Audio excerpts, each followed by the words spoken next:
This is Mavic Air 2. You may have some questions, like, So what's different? well, let's start with the larger sensor. There's a lot more pixels, 48 megapixels to be exact, which means you can do this. And then shoot a hyperlapse in 8K. With Smart Photo, every shot is a masterpiece. Yeah, but photos aren't really my thing. Don't worry, we've got you covered. It also does 4K 60p video. You can also slow things down. Way-do.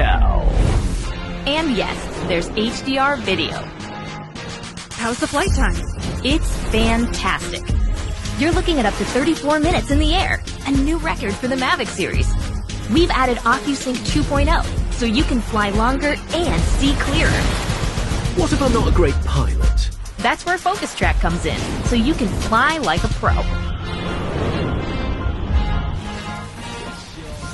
Or just press a button. Here's the best part: automatic obstacle avoidance. Okay, but what do I do with all these shots? Here's an idea. Use the DJI Fly app to edit and share your moments with just a tap. So, what's different? A whole lot.